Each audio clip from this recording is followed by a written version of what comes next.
Bienvenue sur la chaîne YouTube d'Astroval, l'association d'astronomie de la vallée de Joux.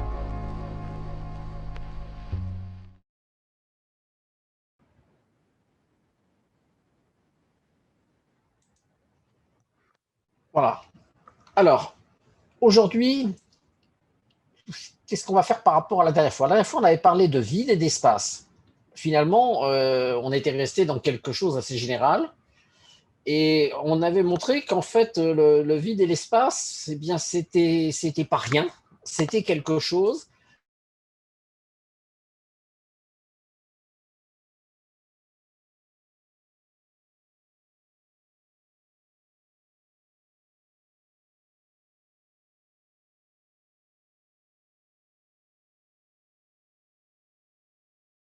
d'espace. Est-ce que l'espace n'est qu'une illusion, n'est qu'une apparence?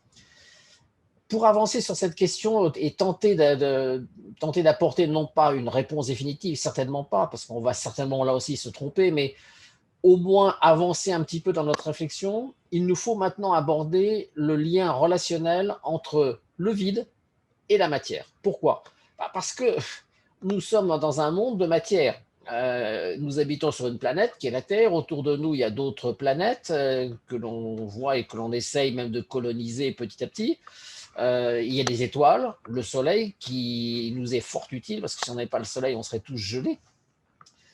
Et puis, nous vivons sur cette terre entourés de terre, de mer, d'arbres, d'animaux, de gens qu'on aime bien, de gens qu'on aime un peu moins bien, mais qu'on va essayer d'apprendre à connaître. Et puis, bref, tout ça, c'est constitué d'atomes. Tout ça, c'est constitué de matière. Alors, qu'est-ce que c'est que ce concept d'atome? Qu'est-ce que c'est que la matière? Et est-ce qu'on peut définir un lien relationnel entre la matière et le vide? Et on va voir que oui, effectivement, et ce lien, on l'a vraiment trouvé depuis le début du XXe siècle. Alors, on va commencer déjà par regarder un petit peu dans l'histoire de l'atome et des particules. Si on regarde l'histoire de l'atome, le concept d'atome, les premières traces que l'on trouve, c'est au niveau, bien sûr, des Grecs, et c'est au niveau essentiellement de Démocrite. Démocrite va poser le concept d'atome comme grain de matière élémentaire. Ça veut dire que c'est le plus petit grain de matière que l'on peut se représenter et qui est non sécable. Et pour lui, chaque grain de matière, chaque atome, va être différent d'un autre atome. Pourquoi? Parce qu'il va y avoir un atome d'eau, il va y avoir un atome de soufre, il va y avoir un atome de fer, il va y avoir un atome de granit, etc. Et pour lui, ces grains sont tous différents, mais ils sont tous insécables. Et en plus, il va poser quelque chose, c'est que ces atomes, non seulement ils sont insécables, mais en plus ils sont sphériques. Pourquoi ils sont sphériques? Parce que la sphère, c'est la forme parfaite pour les Grecs. Le seul problème, c'est que si on conçoit et si on accepte les atomes comme sphériques, lorsqu'on essaye de tasser les atomes les uns contre les autres, on va forcément laisser des vides, parce que des sphères ne peuvent pas occuper tout le volume. Et ce vide, pour lui, pour Démocrite, eh bien ce vide, il doit exister, c'est dans la nature des choses d'exister. Il y a les atomes et il y a le vide. Et que les atomes vont dans le vide et que ça, c'est la nature des choses. Bon, et puis les choses vont évoluer, bien sûr, les siècles vont passer, de nombreux siècles vont passer. Et puis on va arriver au 19e siècle, il va falloir attendre le 19e siècle pour qu'on prenne vraiment conscience de la présence d'une particule élémentaire qu'on appelle l'électron. Alors bien sûr, l'électron, l'électricité, on la connaissait depuis très longtemps. Les Grecs la connaissaient déjà. On savait très bien que frotter un morceau d'albâtre de résine sur une peau de mouton, ça provoquait les petites étincelles, ça provoquait quelque chose qu'on avait appelé l'électricité. Et puis au 18e, beaucoup de gens avaient étudié cette électricité, mais plutôt comme une curiosité. On ne savait pas trop ce que c'était et on était loin de concevoir, bien sûr, la particule élémentaire qu'est l'électron. Mais à partir du 19e siècle, on va effectivement se rendre compte que l'électricité, il faut la lier, il faut la rattacher à une particule qui existe, et cette particule, c'est l'électron. Mais si l'électron existe, à ce moment-là, on est face à un problème. On est face à un problème parce que si l'électron existe, les atomes, on peut, on peut les décomposer au moins entre quelque chose et les électrons. Ou alors les électrons n'appartiennent pas aux atomes, et à ce moment-là, qu'est-ce que ça peut bien être des électrons qui ne sont pas les atomes?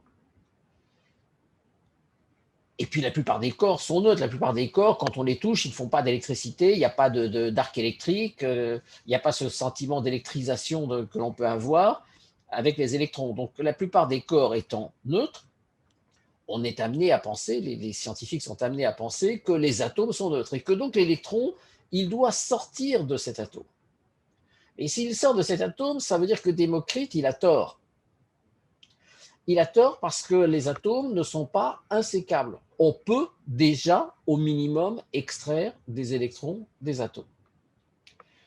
Et puis les choses vont évoluer complètement et on va y revenir. On va revenir jusqu'à la seconde moitié du XXe siècle, après les années 1950-1960, où on va commencer à classer ces atomes et on va classer même des particules. On va découvrir d'autres particules élémentaires. On va se rendre compte que l'atome, en fait, est composé de particules, que des particules, il y en a beaucoup, et on va aboutir à un modèle qu'on appelle le modèle standard, qui dérive de la théorie de la mécanique quantique et qui va restreindre le nombre de particules que l'on reconnaît aujourd'hui comme étant des particules élémentaires à un tout petit nombre, à 6 particules pour le noyau, plus 6 particules qui sont de la famille dont l'électron fait partie de cette famille qu'on appelle les leptons.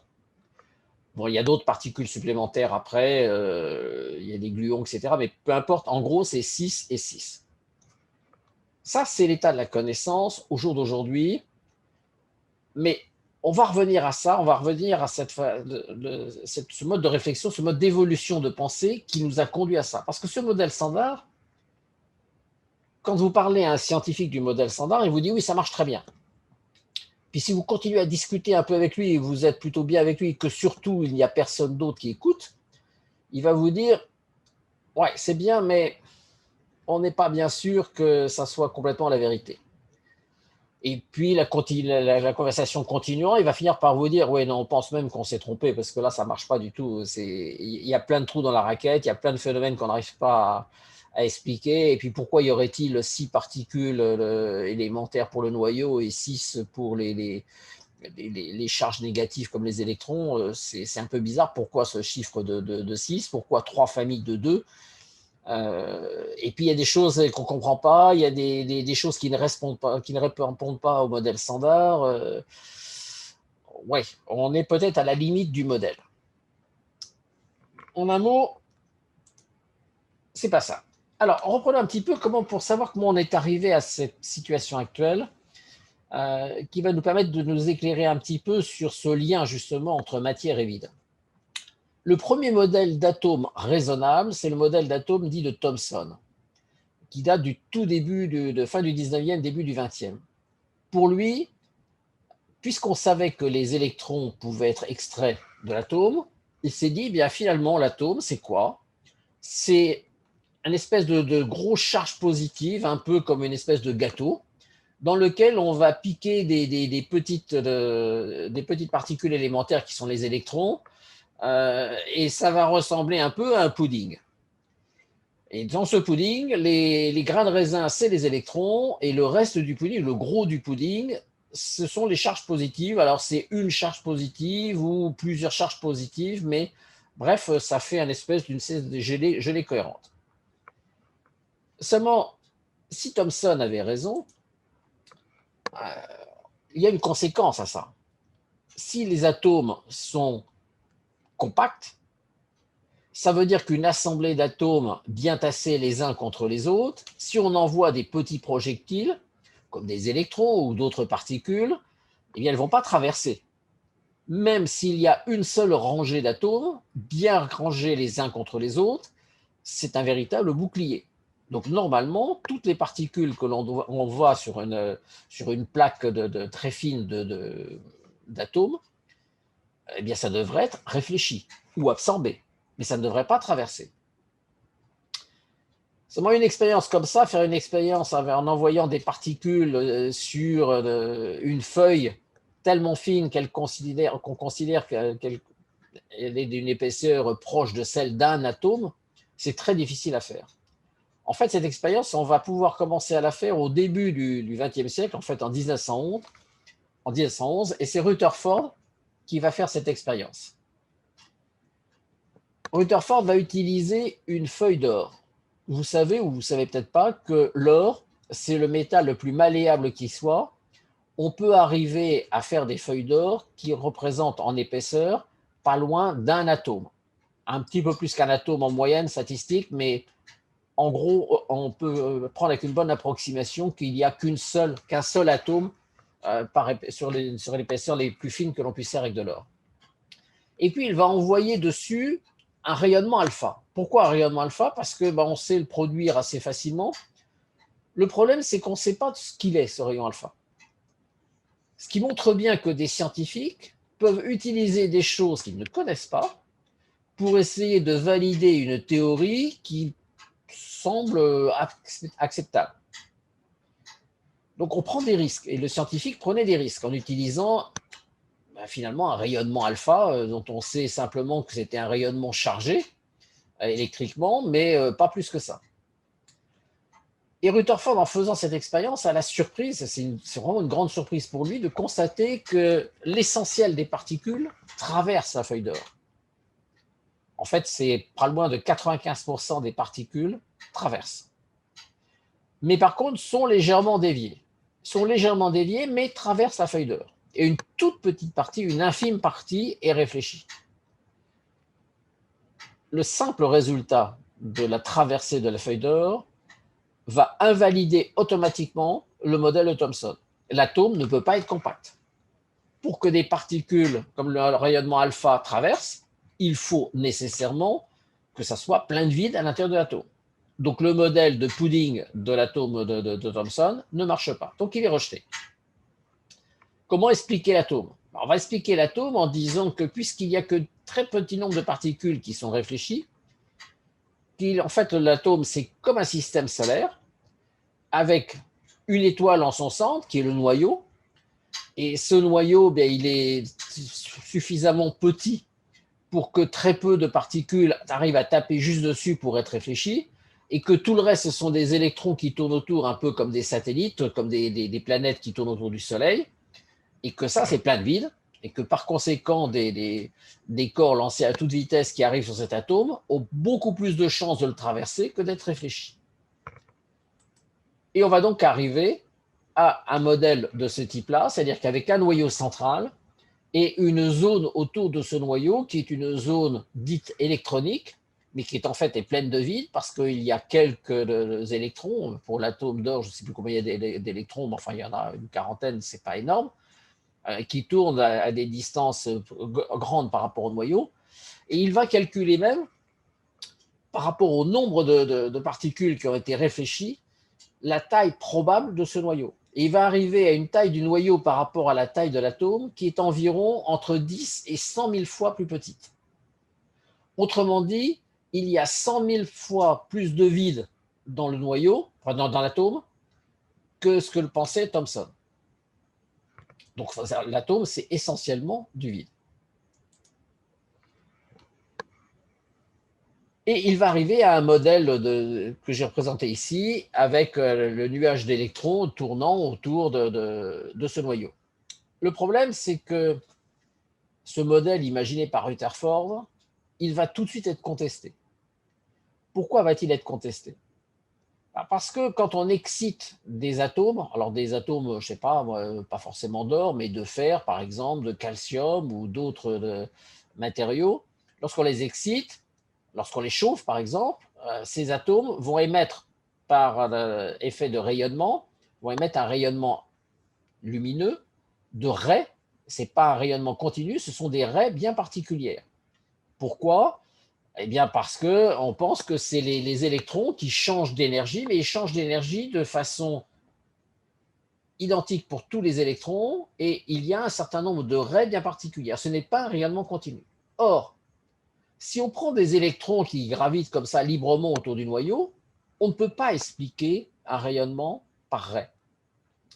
Il faut que cette structure d'orbite électronique autour du noyau, elles aient des propriétés bien particulières. Donc l'atome de Rutherford, il est aussitôt publié qu'il est déjà réfuté par des gens qui disent « Ah mais non, ça ne marche pas parce qu'on n'arrive pas à expliquer le spectre de rayonnement des atomes ». Par exemple, si on prend un noyau avec des électrons qui tournent un peu n'importe comment autour de ce noyau, eh bien ça ne marche pas. Ça ne marche pas parce que les raies qui vont être émises, que l'on va observer et qui sont extrêmement stables par rapport à un noyau donné, par exemple un noyau de fer va émettre un certain nombre de raies, 3-4 raies qui sont très spécifiques dans le visible, et ces raies-là, il faut bien les expliquer. Et comment les expliquer si on a un modèle de ce style-là? Ça ne marche pas. Donc il va falloir trouver autre chose. Et puis il y a d'autres questions que d'autres physiciens vont soulever. Si les électrons tournent autour du noyau, il y a une probabilité non nulle pour que ces électrons rentrent en collision avec le noyau. Et si le noyau est chargé positivement, eh bien à ce moment-là, cet atome doit perdre des électrons. Mais en perdant des électrons, ce n'est plus un atome, par exemple, de fer, ça devient un atome d'autre chose. Ça devient une transmutation d'un corps vers un autre corps. Or, on ne constate pas ça.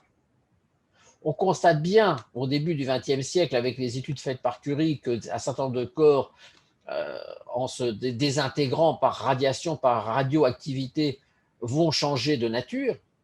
Mais la plupart des corps dans la nature, si on prend un morceau de fer et qu'on le fait chauffer, il va émettre des raies, mais jamais on va constater que ce morceau de fer se transforme petit à petit en autre chose. Donc ça ne marche pas. Et puis ensuite, si les électrons tournent, une charge qui tourne autour d'un noyau d'attraction, selon les lois de Maxwell, qui a publié ces lois au début du XXe siècle, elles sont publiées, les lois de Maxwell est parfaitement bien vérifiée, un électron en orbite autour d'un corps central doit rayonner l'énergie. Pourquoi? Parce qu'il est pourvu d'une accélération et qu'une charge pourvue d'une accélération va forcément rayonner. Mais si un électron rayonne, il perd de l'énergie. S'il perd de l'énergie, il se ralentit. Et s'il se ralentit, il tombe sur le noyau. Et là encore, il doit être absorbé par le noyau et on doit observer une transmutation du corps, ce que l'on n'observe pas. Donc tout ça constitue un espèce de faisceau d'indices qui montre que le modèle de Rutherford, il ne marche pas.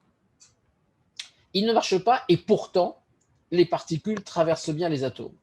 Alors, qu'est-ce que c'est qu'un atome? C'est Bohr qui va sauver la situation, ce qui va d'ailleurs faire sa renommée et faire en sorte qu'il va être suivi par toute une école de savants qui va constituer ce qu'on appelle l'école de Copenhague. Bohr va dire, en fait, les orbites, elles sont réparties en couches. C'est-à-dire qu'il y a des électrons qui tournent proches du noyau, un certain nombre d'électrons, et le nombre est bien déterminé. Et puis ensuite, il va y avoir une couche un peu plus distante, où il va y avoir encore un certain nombre d'électrons, et ainsi de suite, jusqu'à temps qu'on ait épuisé le nombre d'électrons nécessaires à cet atome. Et le modèle en couche a l'avantage, c'est que le modèle en couche permet d'expliquer parfaitement bien l'émission de raies précises. Parce que la distance entre deux couches va permettre de déterminer une différence d'énergie, donc une énergie rayonnée par les raies qui vont être émises, et donc de reproduire parfaitement bien le modèle d'émission en raies d'un atome. Mais ceci dit, le modèle de Bohr, il a encore un problème. C'est que les électrons, ils tournent toujours autour du noyau. Et que donc, ils rayonnent toujours de l'énergie. Et qu'ils perdent de l'énergie. Et qu'ils doivent continuer à tomber sur le noyau. Et ça, pour Bohr, c'est insupportable. Donc, puisque c'est insupportable, il va essayer de trouver quelque chose. Heureusement, il y a un savant avec lequel il ne s'entend pas du tout, mais qui va émettre une théorie très intéressante, qui est de Broglie. Louis de Broglie va, à cette période-là, en 1930, je n'ai plus la date exacte, c'est 1924. Louis de Broglie va faire sa thèse, et dans sa thèse, il va expliquer que tout corps, et un électron ne fait pas exception à ça, lorsqu'il se déplace à une certaine vitesse, est accompagné d'une onde dont on ne connaît pas la nature, mais cette onde est liée à sa vitesse et à sa masse. Et Bohr va dire Eureka. Parce que si les électrons tournent sur des orbites bien particulières, l'onde qui est associée à l'électron en déplacement doit être cohérente. Elle doit être sur une orbite qui fait un nombre entier de longueurs d'onde, sinon c'est instable. Et donc Bohr va dire non seulement il y a bien des couches successives les unes par rapport aux autres, mais chaque couche obéit en plus à une caractéristique bien particulière qui est que la longueur de la trajectoire de cette couche correspond à un nombre entier de longueurs d'onde de Broglie. Et à ce moment-là, effectivement, les électrons ne peuvent pas descendre en dessous, ne peuvent pas monter au-dessus, sauf avoir un apport d'énergie qui les fait grimper sur une orbite supérieure et ensuite retomber sur leur orbite initiale en émettant une raie lumineuse. Et cette impossibilité d'avoir d'autres orbites va empêcher, entre guillemets, les électrons aussi de tomber sur le noyau. Le problème, c'est que Bohr, en faisant ça, ne résout pas la question pourquoi les électrons ne rayonnent-ils pas. D'ailleurs, de Broglie dit les électrons, ils émettent des ondes lorsqu'ils se déplacent, mais ces ondes, il dit, ce ne sont pas des ondes électromagnétiques, ce sont des ondes sans énergie, ce sont des ondes dont je ne connais pas la nature. Et Bohr, en adoptant cette structure de cohérence d'ondes de Broglie pour chacune de ces couches électroniques, élude complètement la question du rayonnement, ce qu'on appelle le rayonnement synchroton, du rayonnement électromagnétique des électrons tournant autour d'un centre. Et quand la question va lui être posée, Bohr va dire, puisque les couches sont quantifiées, elles obéissent à des quantas, on ne sait pas ce que c'est qu'un électron, alors à quoi ça sert de se poser la question du rayonnement d'un électron autour d'un noyau, sachant qu'on ne sait même pas ce que c'est qu'un électron? Il faut renoncer à comprendre cette question. Il faut renoncer à se poser même la question. Et Bohr va rentrer dans une espèce de dogme, c'est le dogme de la mécanique quantique, à savoir qu'il ne sert à rien de se poser la question de la nature des choses dans le monde des particules. Les seules questions qui sont intéressantes, c'est de dire simplement, être capable de décrire ce que l'on observe, mais la question du pourquoi, la question du comment ça se passe, ça ne sert à rien parce que ça dépasse de toute façon notre entendement. Donc, puisque ça dépasse notre entendement, pourquoi se creuser la tête pour ça?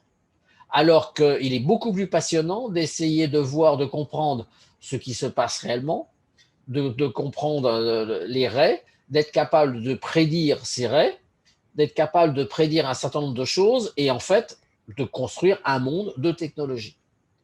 Et Bohr, en soutenant ça, va fermer la porte définitivement au niveau des particules à la question du comment et du pourquoi.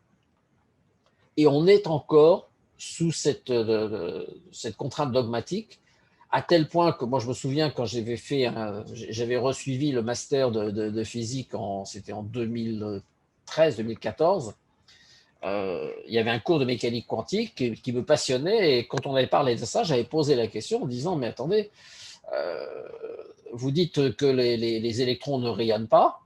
On m'avait dit, non, ça ne rayonne pas. Je lui ai dit, mais pourquoi? Comment explique-t-on ce phénomène qu'un électron qui est libre dans l'atmosphère, lorsqu'il décrit une courbe, il rayonne, et pourquoi là, alors qu'on dit qu'il tourne autour du rayon, il ne tourne pas? Parce que Bohr l'a dit, parce que ça ne sert à rien de comprendre, parce qu'on ne connaît pas la nature d'un électron, et que de toute façon, cette question est au-delà de nos possibilités.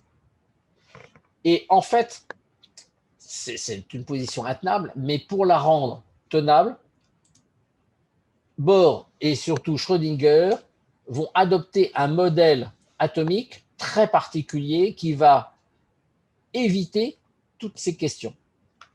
Ils vont dire, voilà, il y a bien un noyau au centre de l'atome, mais les électrons, ils ne subissent pas, ils ne décrivent pas des orbites autour d'un noyau. Ils ont simplement une probabilité de présence qui forme des couches. Cette probabilité de présence, elle est plus importante à certaines distances du noyau, donc pour former certaines couches, mais le noyau ne peut pas dire qu'il décrit une orbite. Et puisqu'il ne se déplace pas, eh ben, il n'y a pas de rayonnement électromagnétique et la question du rayonnement électromagnétique est effacée.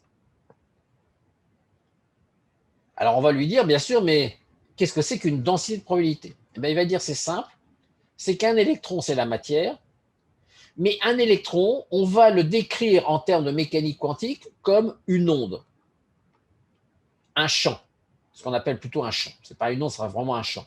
Et un champ, c'est un objet mathématique. Donc si une particule comme l'électron est un champ, à ce moment-là, effectivement, on ne peut pas dire qu'il rayonne ou pas parce qu'il ne se déplace pas vraiment, il a une probabilité de présence simplement au noyau. Et on va dire, oui, mais les électrons, on les voit parce que quand ils tapent sur une surface, ça crée un petit point, on les voit. Et Bohr va répondre à ça, oui, lorsqu'on observe un électron, à ce moment-là, l'électron quitte son état de densité de présence pour se matérialiser automatiquement sous l'action de l'observateur. C'est-à-dire qu'un observateur qui regarde, il interagit avec le milieu, il le perturbe et donc il matérialise l'électron. C'est un peu ce qu'on appelle une explication ad hoc. Mais c'est l'explication actuelle. C'est ce que, sans rire, on vous enseigne au niveau du master et encore plus au niveau des études avancées, aux études doctorales. Dans les cours d'études doctorales, on vous apprend sans rire qu'effectivement, un électron, c'est un champ mathématique et que ce champ mathématique, si vous essayez d'observer l'électron, il va se matérialiser sous vos yeux. Et qu'en fait, ce que vous voyez, c'est simplement la matérialisation de cette onde, de cette fonction d'onde qui s'est matérialisée parce que vous interagissez avec la matière. Ça vaudra la critique ironique d'Einstein, qui dira à Bohr, mais c'est pas parce que je ne regarde pas la Lune que la Lune n'existe pas et qu'elle se dissout sous forme d'onde. Et Bohr dira non, bien sûr, mais parce qu'il y a toujours quelqu'un qui regarde la Lune, ne serait-ce qu'un animal, un insecte et autres qui regardent la Lune, donc la Lune n'a aucune raison de se dématérialiser. Mais si effectivement la vie disparaissait sur Terre, la Lune, effectivement, se transformerait en onde d'une densité de probabilité de présence autour de la Terre.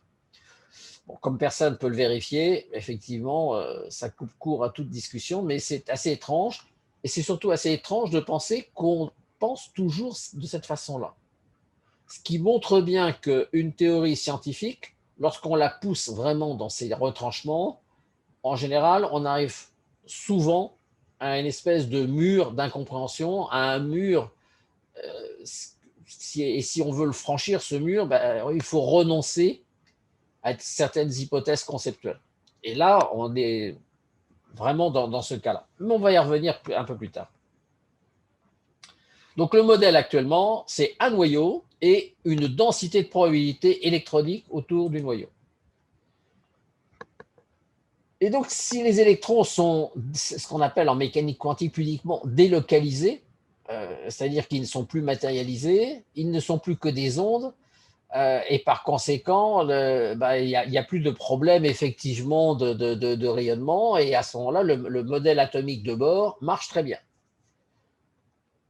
Le problème, c'est que si un électron est simplement qu'une densité de présence de charge, lorsqu'on fait passer un courant électrique dans un fil, au moins qu'on puisse dire, c'est que ce n'est pas une densité de présence simplement. On sent bien que c'est bien des électrons qui passent. D'ailleurs, ces électrons, on peut même voir leurs effets, parce que lorsqu'on les fait passer dans des transistors, par exemple, ça provoque des trous, ça provoque des charges qui sont localisées, qui sont mesurables, et c'est l'effet transistor, et c'est toute l'électronique et toute l'informatique repose sur ces phénomènes-là. Donc d'un côté, on a l'électron et les particules décrites de façon générale, de façon générique, même sous forme de champs délocalisés, et puis il y a toutes les applications concrètes, la technologie, l'électronique et l'informatique, qui dit non, les électrons, pas de problème, ça c'est du béton, ce sont des petits grains de matière qui se déplacent dans les fils, et ça, on sait le gérer comme ça. Donc on a cette ambiguïté onde-particule qui finalement est un des postulats de la mécanique quantique, mais dans lequel on se rend compte on a toujours été mal à l'aise. Depuis les premières études de Bohr, dans les années 1905, 1910, 1915, et surtout à partir de 1920, 1930, il y a un sentiment d'incompréhension. Et Bohr va dire c'est normal, parce que le monde microscopique dépasse l'entendement de l'homme. L'homme ne pourra jamais comprendre ça. Donc il faut simplement essayer de le décrire, d'appliquer un modèle mathématique qui permet de le décrire, qui permet de le calculer, et avec ça, on fera des merveilles. Alors effectivement, il avait raison, on a fait les merveilles, on a fait l'électronique, on a fait l'aérospatiale, on a fait des tas de choses, on fait l'informatique, on va bientôt contrôler le monde entier, avec vos smartphones, on vous suit, on vous filme à votre insu, on vous enregistre, on fait plein de choses. Oui, il a raison, il avait raison, il a été un grand précurseur de la pensée moderne, de la technologie moderne, dans le sens où on a fait beaucoup de choses avec ça, mais on ne comprend toujours pas ce que l'on fait vraiment. Donc, la question « qu'est-ce que la matière ?» Les gens de la mécanique quantique vous disent « ça ne sert à rien de se poser la question ». Le problème, c'est que cette matière, on la touche, on la sent, on la vit. Depuis notre naissance jusqu'à notre mort, on vit avec cette matière. Notre corps est matière. Les objets autour de nous sont matière. On a besoin de manger de la matière pour vivre. On respire du gaz qui est de la matière pour vivre aussi. Les gens qui nous entourent, les êtres humains qui nous entourent, les animaux, la nature qui nous entoure, elle est faite de matière. On est en relation avec elle, on va parler à différentes personnes, on va même peut-être parler à des animaux, on va échanger un certain nombre d'informations. Comment échange-t-on les informations? On les échange par la parole, et la parole, c'est une manifestation de la matière. Donc cette matière, elle a bien un côté quand même réel, n'en déplaise aux gens de la mécanique quantique. Et les gens de la mécanique quantique, d'ailleurs, le reconnaissent bien. Ils disent simplement, ça ne sert à rien de se poser la question de qu'est-ce que la matière, puisque de toute façon, on ne le comprendra pas. Mais ce rejet, cet abandon initial, cet abandon sans lutte, c'est quelque chose qui est contre la connaissance humaine. Et actuellement, il y a un mouvement qui commence, il est plutôt timide actuellement, mais on commence à voir un certain nombre d'articles, de publications, de choses ici et là, où les gens commencent à se poser la question en disant mais la matière finalement c'est quoi? Les particules, on dit que ce sont des ondes, d'accord, mais quand on fait des collisions de particules, c'est pas des ondes, c'est pas des collisions d'ondes, c'est bien des collisions de particules.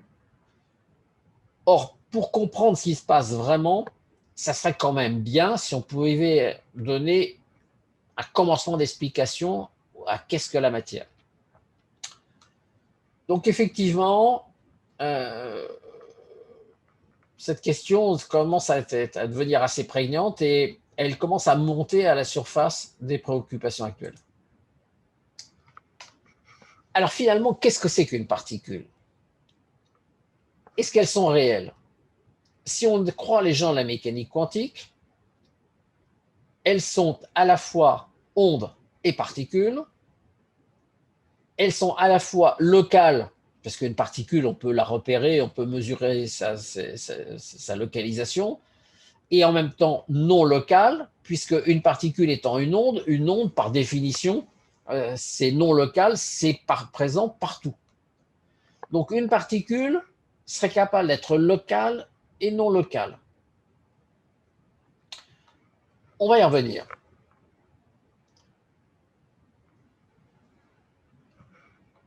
Mais le problème, c'est que toutes ces particules, locales ou non locales, ondes ou pas ondes, ondes ou matière, si on se rapporte à la cosmologie nous dit que toutes ces particules sont nées du vide lors du Big Bang. Ou du moins si la théorie du Big Bang est juste. Si la théorie du Big Bang est juste, il y a un moment donné, on a extrait toutes les particules du vide. Si on a extrait les particules du vide, ça veut dire déjà qu'il y a un lien fort entre matière et vide. Parce qu'on ne peut pas extraire quelque chose d'autre chose sans lien entre ces deux objets. Ça, ce n'est pas possible. Mais le lien entre la matière et le vide, est-ce que c'est un lien de causalité, un lien de nature, un lien de filiation ou autre chose? Quel est le lien réel entre la matière et le vide? Si on dit que la matière, les particules dont elles sont formées sont à la fois de la matière et des ondes, et si on se dit en même temps que les particules sont nées du vide, à ce moment-là, ça redevient cohérent. Parce que la matière pourrait très bien être à ce moment-là simplement qu'un morceau de la substance espace-temps vide, et en même temps, comme cette substance espace-temps, on a vu a priori qu'elle n'a pas de structure, on pourrait très bien également la définir comme quelque chose par une onde, par une fonction mathématique. C'est probablement pas tout à fait juste, mais c'est un modèle qui a le mérite au moins d'expliquer un certain nombre de choses. Donc, on commence à voir qu'effectivement, la matière et le vide, finalement, c'est pas si mal que ça, mais que les scientifiques n'acceptent pas vraiment ce genre d'explication.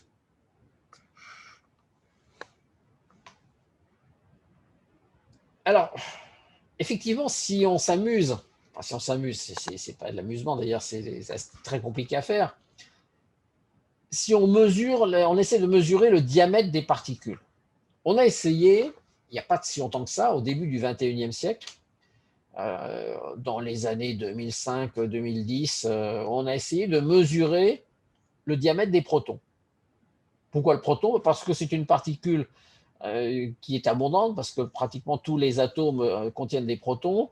C'est une particule stable. Le neutron est instable, il se désintègre facilement, mais le proton est très stable. Donc on peut taper dessus, on peut faire des mesures, et il ne bouge pas. Et on s'est dit, on va essayer de mesurer son diamètre. Et il y a plusieurs technologies possibles pour essayer d'avoir une mesure du diamètre. Et on a sélectionné 2 technologies bien particulières pour mesurer le diamètre du proton. Et on a eu l'énorme surprise de montrer que chacune de ces mesures, de ces technologies de mesure, donne un résultat qui est incompatible avec l'autre.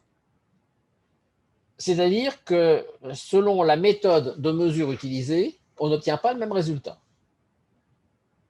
On s'est dit c'est une erreur de mesure, il y a un biais, il y a quelque chose. Donc d'autres laboratoires ont repris les mesures, ont refait les mesures en faisant des variantes, des variations sur la technologie, sur le procédé de mesure. On a essayé de faire des modifications et on retrouve bien les mêmes résultats. Selon la façon dont on mesure le diamètre d'un proton, on ne trouve pas la même valeur pour le diamètre de ce proton. Aujourd'hui, on en est là. On ne comprend pas vraiment pourquoi. Est-ce que le proton ne serait pas sphérique?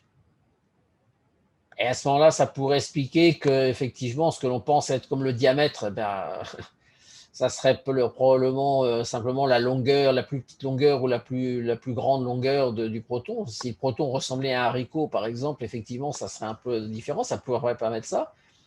Et aujourd'hui, on ne sait pas. La seule chose dont on est à peu près sûr, c'est qu'on a mesuré la charge électrique de plusieurs électrons, en fait de dizaines de milliers d'électrons différents, et on s'est rendu compte que toutes les charges des électrons étaient identiques avec une erreur inférieure à 10-20, c'est-à-dire à une très bonne précision. Donc a priori, toutes les charges des électrons sont identiques. Ce qui a fait dire d'ailleurs à un scientifique qui avait un très grand scientifique, mais qui avait le sens de l'humour, à Wheeler, que puisque toutes les charges des électrons étaient identiques, ça voulait dire qu'en fait, il n'y avait pas une infinité d'électrons, mais il n'y en avait qu'un seul qui se promenait partout à la fois et qu'en fait, on voyait toujours le même électron.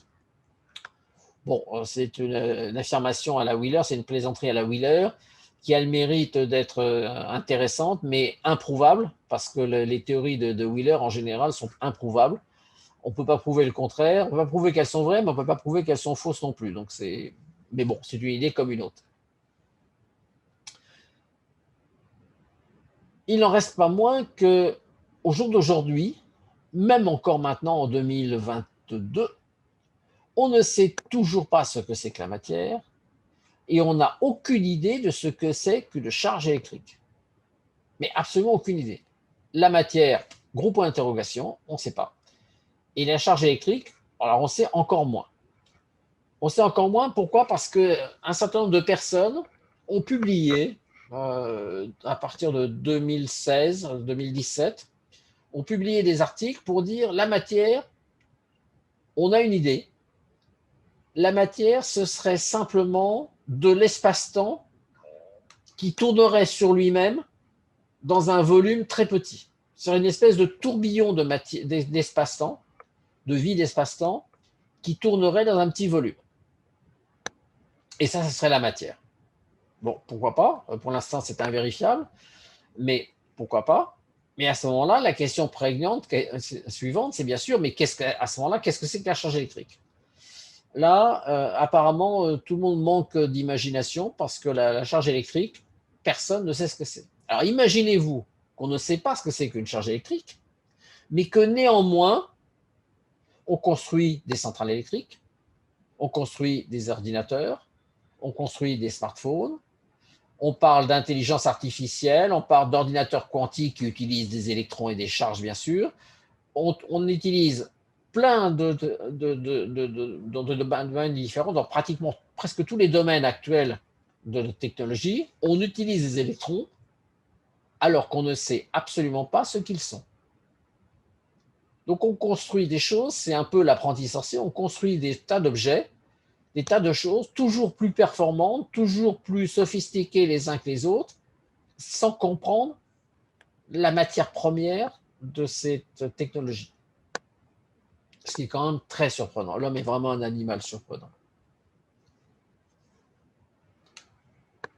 Par contre, ce que l'on peut dire, c'est que l'électron, la charge électronique, elle aussi, elle vient du vide. Pourquoi? Pas parce qu'avant le Big Bang, si le Big Bang, la théorie du Big Bang est juste, il n'y avait pas d'électrons, il n'y avait pas d'atomes du tout d'ailleurs, il n'y avait pas de particules, rien du tout. Les électrons, donc les charges électriques, sont nées du vide aussi. Donc elles ont également un lien fort avec le vide. Donc si la matière, si cette hypothèse qu'ont formulée un certain nombre de scientifiques est juste, à savoir que la matière serait un certain volume d'espace-temps replié sur lui-même qui tournerait un peu sur lui-même, à ce moment-là, qu'est-ce que c'est que la charge électrique? Est-ce que, en utilisant le même type de réflexion, le même type de concept, est-ce qu'on ne pourrait pas donner une explication à la charge électrique? Au jour d'aujourd'hui, il n'y a pas un scientifique au monde qui ait la réponse. Bon, on note et on avance. Est-ce que la matière aurait un lien de causalité avec le vide? Le vide est-il la cause de la matière? Oui, dans un sens oui. Si l'hypothèse du Big Bang est juste, oui. Et même si l'hypothèse du Big Bang est fausse, oui quand même. Pourquoi? Eh bien parce que si vous observez un volume vide dans une boîte, c'est-à-dire vous prenez une boîte, vous faites le vide, vous enlevez tout ce qu'il y a comme gaz, tout ce qui est les particules, vous faites en sorte que cette boîte soit bien blindée métalliquement de façon qu'il n'y ait pas de champ électrique et électromagnétique à l'intérieur. Eh bien, néanmoins, si vous observez bien, si vous mettez un capteur à l'intérieur de cette boîte, ce capteur, de temps en temps, épisodiquement, va détecter des couples de particules et d'antiparticules qui vont être créées et qui vont disparaître automatiquement. C'est-à-dire que, par exemple, on va avoir un électron et un positron qui vont être créés, qui vont se manifester pendant quelques fractions de secondes et puis se recombiner pour retourner au vide. Autrement dit, spontanément, par fluctuation, ce qu'on appelle des fluctuations quantiques, le vide est capable de générer de la matière. Il est capable de générer des particules. Et il est capable de générer des particules qui sont toutes chargées. Donc, il va être capable de générer de la matière et des charges électriques à partir de rien. Enfin, à partir de rien. À partir de ce que nous, on appelle le vide. Et dont on sait très bien que le vide n'est pas rien. Simplement, on est tout à fait incapable, et alors là, pour le coup, c'est vraiment en dehors de notre entendement, au moins actuel, d'étudier ce vide, puisqu'on n'a pas de prise sur lui. On ne peut rien observer, il n'y a rien qui bouge, il n'y a rien de tangible, il n'y a rien de perceptible. Et pourtant, c'est un bouillonnement extraordinaire de choses, puisqu'on peut extraire d'un volume de vide, quel qu'il soit, quelle que soit sa taille, autant de particules que l'on veut. Imaginez ce que ça veut dire. Ça veut dire qu'un volume de vide aussi petit que l'on veut, on peut extraire autant de particules que l'on veut. Ça voudrait dire que la densité d'énergie du vide pourrait être infinie. On parle de crise énergétique. Mais cette crise énergétique, elle nous est locale, elle nous est propre par rapport à nos moyens d'énergie.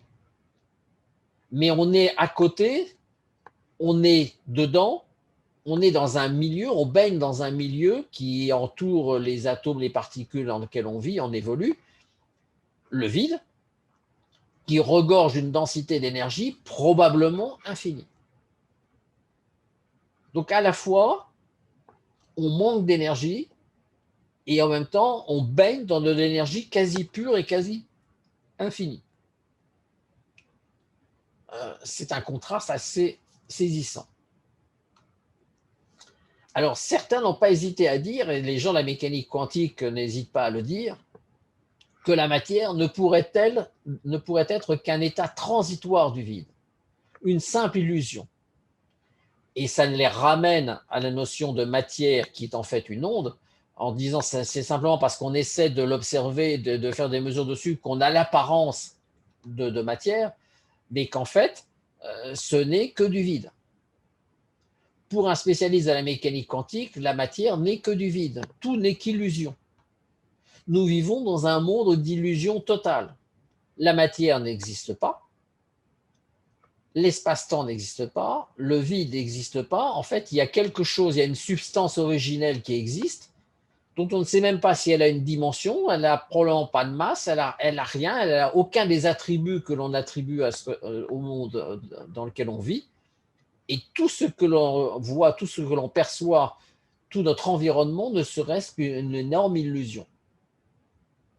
Alors, à ça, j'ai toujours pareil, je me suis pris des claques pendant ce master parce que j'ai posé des questions qu'on ne devrait pas poser, mais il paraît que je n'avais pas le droit de poser ce genre de questions. Donc, j'avais pris l'habitude de les poser après le cours pour éviter des remarques cinglantes pendant le cours. C'est très désagréable. J'avais dit, mais voilà, mais à ce moment-là, si tout n'est qu'illusion, si tout n'est que onde, en fait, onde dans le vide, à ce moment-là, la vie, qu'est-ce que c'est? Et là, j'avais été foudroyé du regard par mon professeur de mécanique quantique en me disant, la vie n'est pas un objet de la mécanique quantique. Je suis resté avec cette réponse qui m'a laissé quoi? J'ai vu que j'ai manqué de présence d'esprit, je n'ai pas su quoi répondre. Mais c'est vrai que la vie a-t-elle un lien quelconque avec le vide? Ou est-ce que la vie est quelque chose qui domine le vide? Ou est-ce que la vie est l'essence complète du vide? Est-ce que c'est quelque chose de plus fondamental encore que le vide? Autrement dit, on arrive un petit peu à la conclusion en disant la vie et le vide, est-ce que c'est deux choses très différentes? Ou est-ce que c'est des aspects encore de quelque chose d'encore plus fondamental que le vide?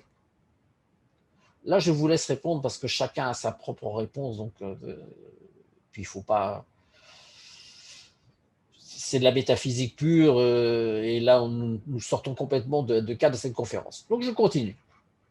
Est-ce qu'il y a un lien de nature entre la matière et le vide?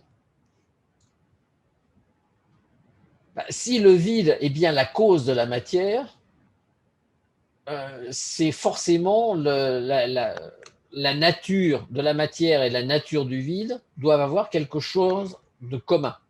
Ce qui pousse d'ailleurs les scientifiques à dire que la matière pourrait être simplement qu'un volume de vide qui rentre en une espèce de rotation dans un volume limité.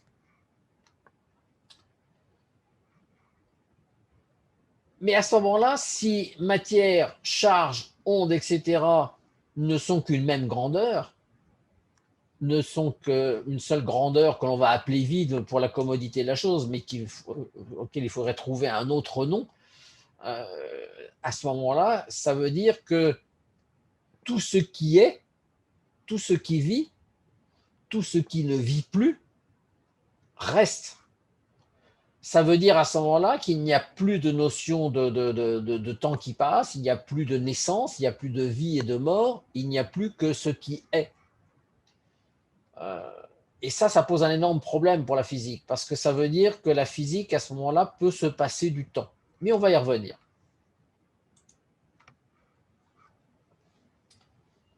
La mécanique quantique, comment décrit-elle une particule?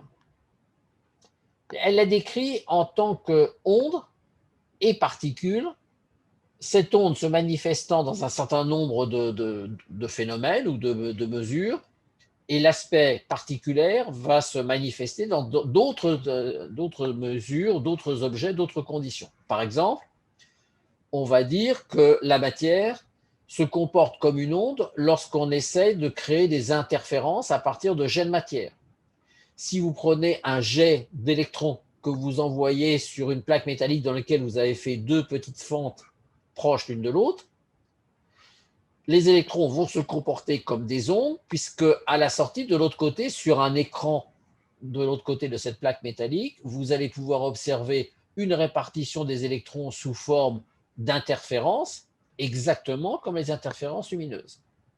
Et là, on va pouvoir dire que pendant la traversée de la plaque métallique avec les deux fentes, les électrons se sont comportés comme des ondes, mais lorsqu'ils arrivent sur l'écran, ils tapent sur l'écran et là, ils retrouvent leurs caractéristiques particulières. Donc, les particules, la matière, pour un spécialiste de la mécanique quantique, c'est bien une onde ou une particule selon l'interaction qu'il va avoir avec son milieu. Il va se comporter de telle ou telle manière.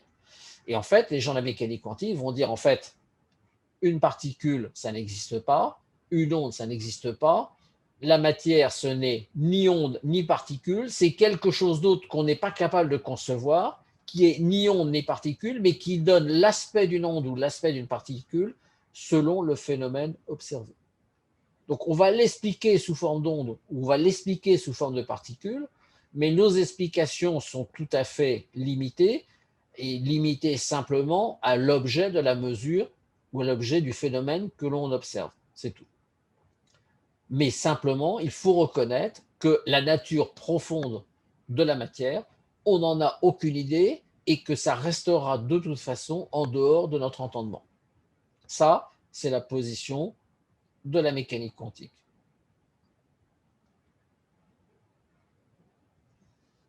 Voilà. Par contre, la mécanique quantique reconnaît un lien fort entre espace vide et matière.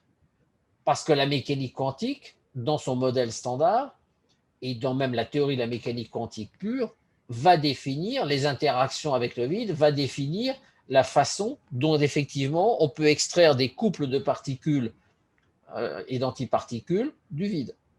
La mécanique quantique va dire par exemple que si on amène une énergie sous forme de photons par exemple, à un endroit donné de l'ordre de 1 méga électronvolt, 1 méga électronvolt, on va obtenir quasi de façon certaine extraction du vide d'une particule électron et d'une particule positron qui va absorber cette énergie et qui va transformer cet électron et ce positron qui va leur permettre de vivre indéfiniment et de ne pas se reconstituer. Donc, ils vont rester, ils vont partir dans le vide, chacun de leur côté. Donc, effectivement, les gens de la mécanique quantique reconnaissent un lien fort de nature entre le vide et la matière. Mais ils ne l'expliquent pas. Et ils ne veulent surtout pas l'expliquer parce qu'ils disent que c'est impossible, que ça dépassera de toute façon tout. Et la meilleure preuve, disent-ils, c'est le phénomène d'intrication. Alors, pour ceux qui ne savent pas, je rappelle ce que c'est que l'intrication. Vous prenez deux particules et vous les faites interagir pendant un temps suffisamment long. Alors, un temps suffisamment long pour la mécanique quantique, c'est de l'ordre de la seconde à peu près. Deux particules qui vont interagir pendant une seconde, vont se choquer par exemple, ou vont rester à proximité l'une de l'autre, et qui vont se séparer derrière, ne formeront plus deux particules séparées, la particule A qui va partir d'un côté et la particule B qui va partir de l'autre côté, mais vont former un système AB indissociable dans lequel on ne pourra pas étudier A sans interagir sur B, exactement comme on le ferait pour un corps AB soudé. Ça va se traduire de quelle manière? Bien, par exemple, si on prend deux particules intriquées qui se sont séparées dans deux directions opposées et que l'on fait une mesure, par exemple, de la position de la particule A, ça va automatiquement déterminer la position de la particule B, même si elle se situe très très loin. Autrement dit, l'information de la position de cette autre particule va être connue, bien que le temps de transmission de l'information va violer complètement le principe de la vitesse maximum de la lumière. Ça, c'est ce qu'on appelle les particules intriquées. Pourquoi ça marche comme ça? Ben ça, on ne sait pas. On constate que les particules intriquées, ça existe. On constate que ça travaille de cette façon-là. Et on explique ça en disant, c'est simple, ça c'est l'aspect ondulatoire des particules, puisque si les particules sont des ondes, si elles interagissent, à ce moment-là, ce n'est pas l'onde A et l'onde B, mais c'est l'onde A plus B. Et cette onde A plus B, c'est une seule et même onde qu'on ne peut plus dissocier. Et on a beau dissocier complètement, séparer, envoyer avec des distances très très loin l'une de l'autre les deux particules, elles resteront néanmoins la particule AB. Et donc, pour les gens de la mécanique quantique, l'intrication, c'est juste normal. Sauf que, au jour d'aujourd'hui, personne n'est capable de fournir une explication sur la nature du phénomène d'intrication. Qu'est-ce qui se passe réellement au niveau des particules pour que deux particules qui étaient séparées deviennent intriquées? Ça, on n'en sait rien. On sait le modéliser mathématiquement, on sait l'utiliser pratiquement, on sait faire de la cryptographie quantique avec des intrications, on sait faire par intrication aussi des ordinateurs quantiques, ça on sait très bien faire ça, enfin très bien, on commence à savoir le faire, technologiquement on sait le manipuler, mais là encore, on n'a aucune idée de la nature du lien d'intrication. Qu'est-ce que c'est que ce lien d'intrication? Qu'est-ce qui fait que deux particules qui ont été intriquées et qui sont séparées par des années-lumière peuvent encore se considérer comme un seul et même système? Ça, aujourd'hui, on ne sait pas. Donc dire qu'aujourd'hui que l'on sait vraiment ce que c'est que les particules, que ce sont ni ondes ni particules, mais que ce sont des objets quantiques, oui, disons qu'on a atteint un peu les limites de l'explication. Mais nous humains, nous faibles humains, qu'est-ce qu'on perçoit? On perçoit des objets macroscopiques. Le monde microscopique échappe complètement à nos sens. Tous nos sens de perception ne perçoivent que des objets macroscopiques, c'est-à-dire qu'on ne perçoit qu'un ensemble d'atomes. On ne perçoit qu'une collection de particules. Et on va dire, les gens de la mécanique quantique vont dire, oui, mais à ce moment-là, lorsqu'on a un énorme groupement, un très grand nombre d'atomes, à ce moment-là, un objet macroscopique, on va le définir par ce qu'on appelle une fonction d'onde. Et cette fonction d'onde, c'est un peu la somme ou la résultante des fonctions, enfin des représentations ondulatoires de toutes les particules. Et toutes ces particules agissant ensemble, formant un objet macroscopique, on va lui attribuer une fonction d'onde. Cette fonction d'onde, on va dire, mais qu'est-ce que c'est? Les gens de la mécanique quantique vous disent c'est simplement la résultante des fonctions qui décrivent chacune des particules. Est-ce qu'on peut l'écrire, cette fonction d'onde? Non, on ne peut pas l'écrire. Elle existe, on sait faire des calculs avec, mais on ne sait pas ce qu'on peut dire. Bon. Alors, il y a une question qui m'est posée, l'œil peut détecter un photon. L'œil, non. C'est très compliqué, ou alors il faudrait avoir une sacrée vue. Mais un photon, on peut par contre le détecter avec des cellules multiplicatrices. On sait détecter dans un système optique des émissions photon par photon. Donc on sait compter les photons lorsqu'ils arrivent sur des cellules de comptage. C'est les cellules photomultiplicatrices qui multiplient les photos. C'est quand il y a un photon qui arrive, on en crée 100 000 derrière. Et donc on sait qu'il y a eu un impact de photons. Donc on sait les compter effectivement. Mais on ne sait pas le voir. Je crois que c'est le cas pour l'œil. Alors, si un œil est capable de voir un photon, c'est mieux que les chats, c'est mieux que n'importe quel animal. Personnellement, je ne crois pas, mais bon, voilà. Je pense que c'est la quantité d'énergie transmise dans un seul photon est en deçà de la capacité de l'œil le plus exercé, je pense. Donc, effectivement, nous, dans le monde macroscopique, qu'est-ce qu'on fait? On construit des modèles qui sont des moyennes de toutes ces particules.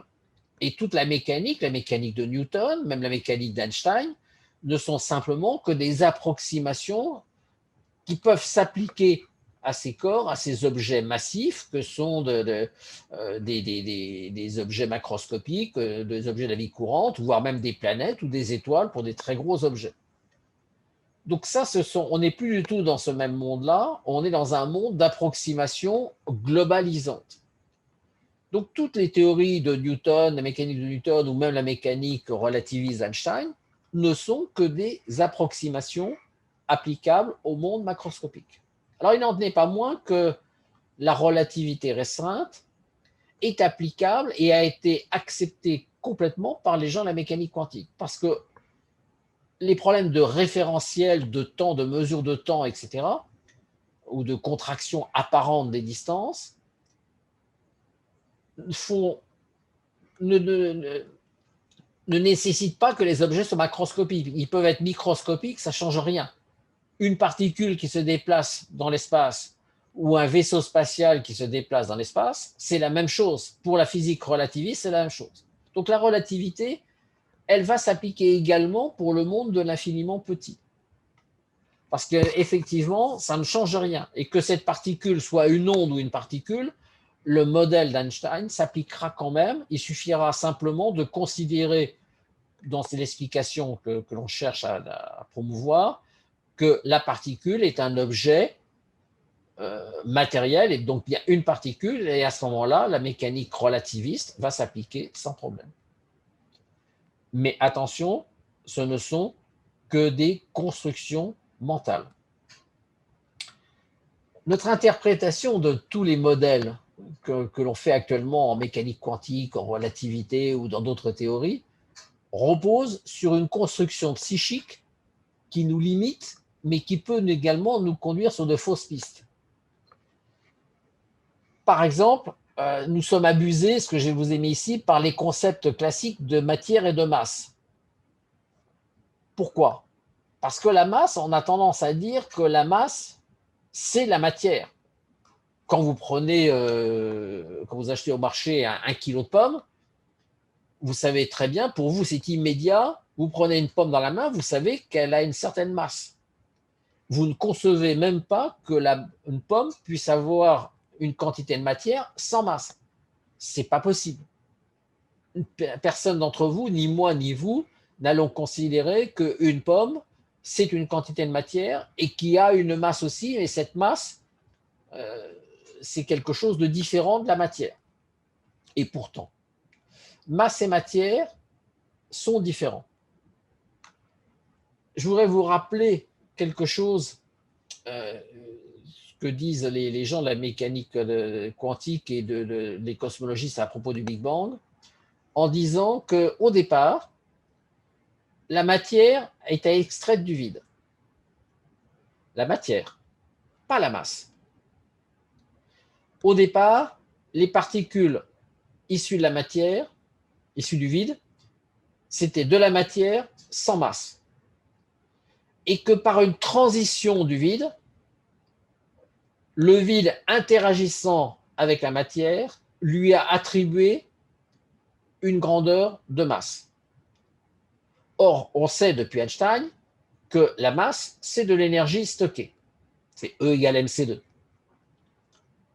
Ça veut dire qu'au moment du Big Bang, non seulement la matière a été extraite du vide, mais que le vide a interagi avec la matière pour lui conférer de la masse, c'est-à-dire pour lui donner de l'énergie potentielle. L'énergie potentielle, c'est de l'énergie stockée. Autrement dit, le vide, ça prouve que le vide contient en lui-même suffisamment d'énergie pour la conférer, pour la transférer à la matière.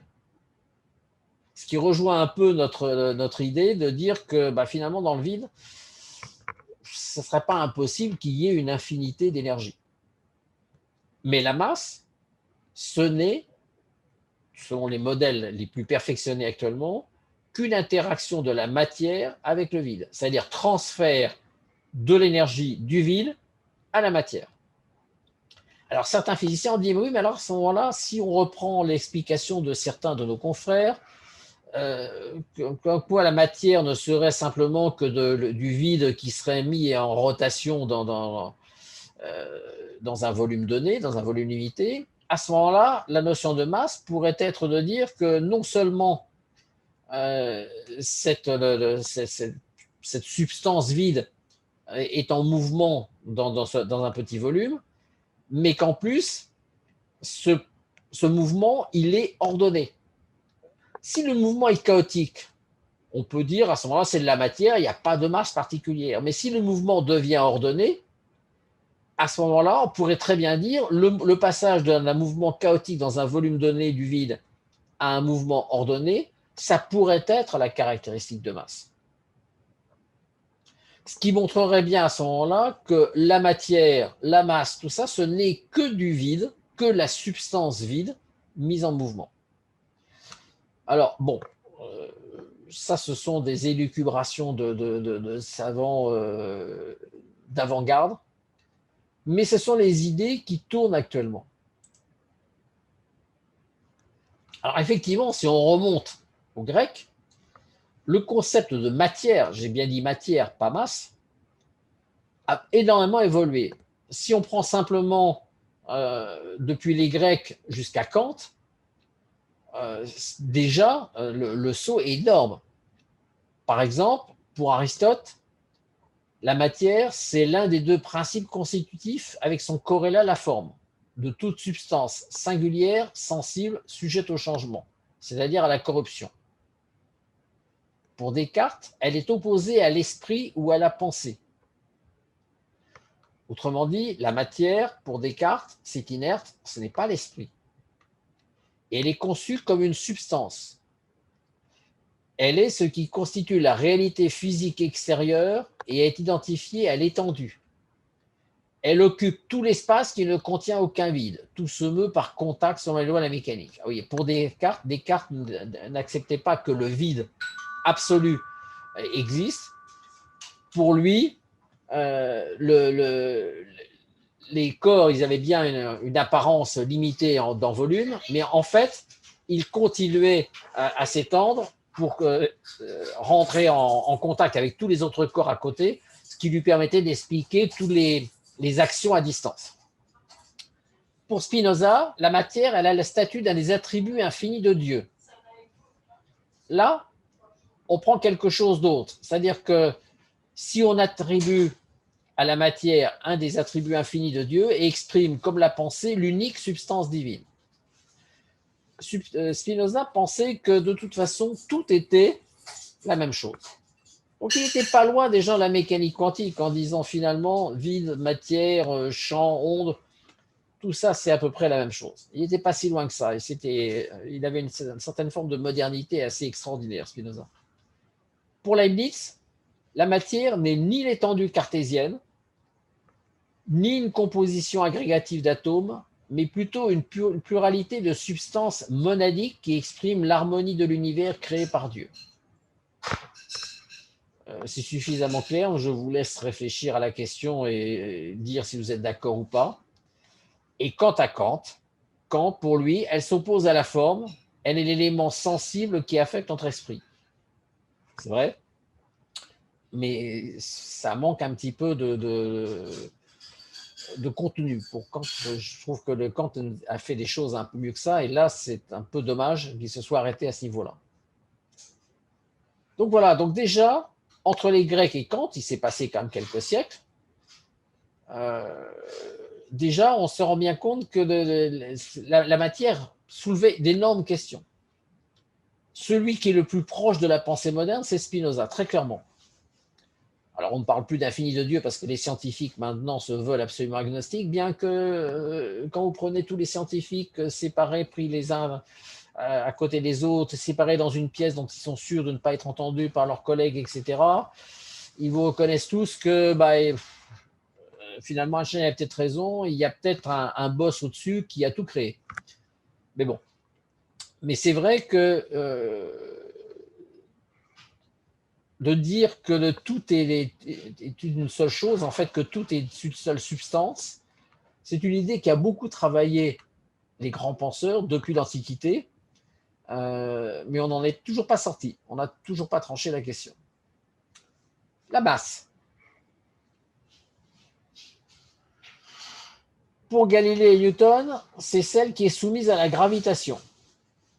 Là encore, c'est un très bel exemple de loi qui ne résout rien, qui masque les choses, mais qui permet d'affirmer que l'on sait faire un calcul. Parce que dire que la masse, c'est quelque chose qui est soumis à la gravitation, suppose que l'on connaisse la gravitation.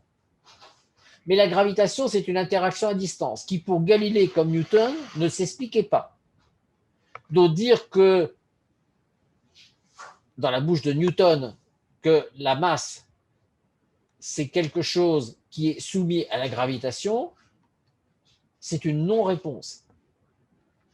Mais Newton, toute sa vie, dans les Principia, où il a publié toute sa théorie de toute sa mécanique, il n'a pas arrêté de dire en fait que oui, tout ça c'était lié à l'action à distance, mais que l'action à distance, il ne savait pas. Et que donc sa mécanique était juste, parce qu'il ne doutait pas qu'elle soit juste, et il avait raison de ne pas douter, mais elle reposait sur un principe qui était la gravitation, qui est donc l'action à distance entre deux corps, qu'il était incapable de définir. Donc, même chose, c'était un certain nombre de lois qui reposaient sur un concept de base non expliqué. Donc, on avait évacué la question. Et toutes les gens, les utilisateurs de la mécanique de Newton derrière, Lagrange et autres, ont surtout évité de se poser cette question de l'action à distance.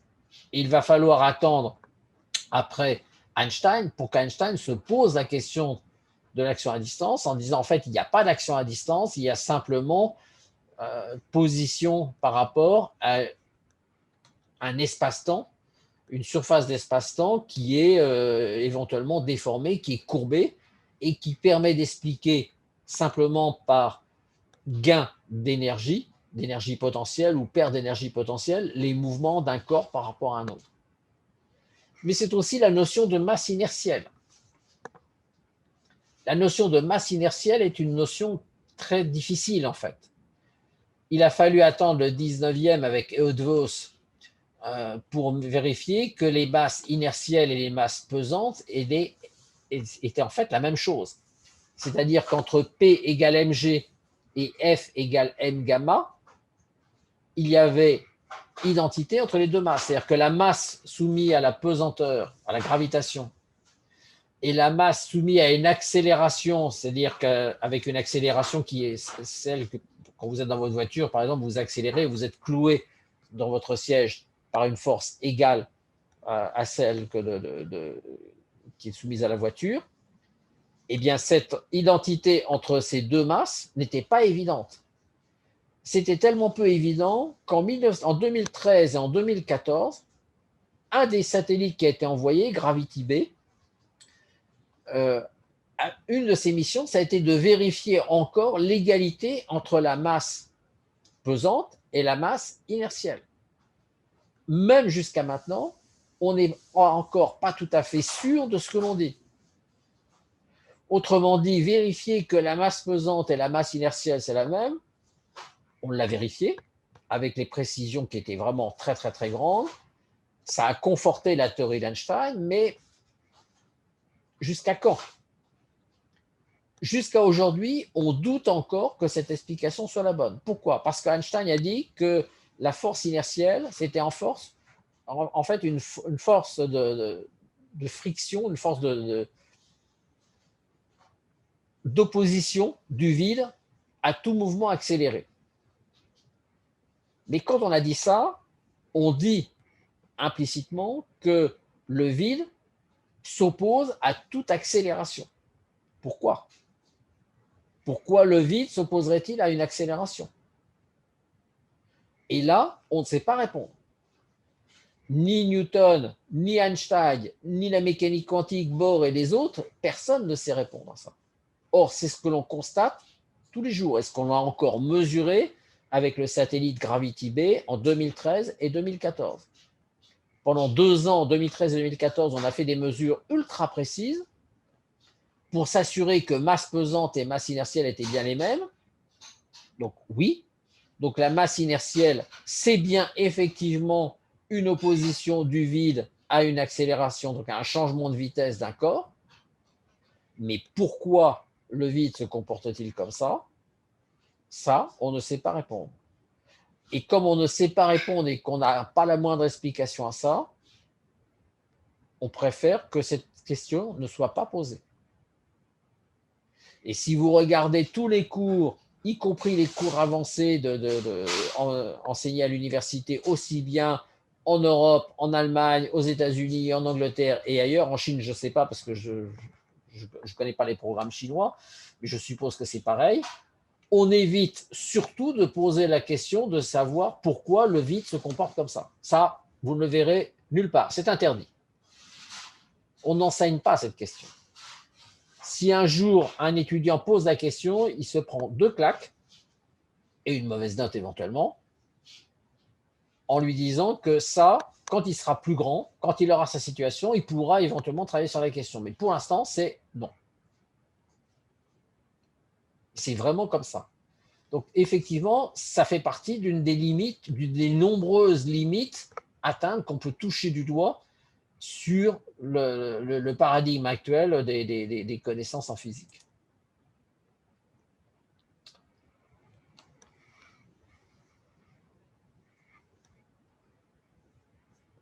Donc effectivement, ce que l'on sait aujourd'hui sur la masse, c'est que la masse est une caractéristique intrinsèque de la matière.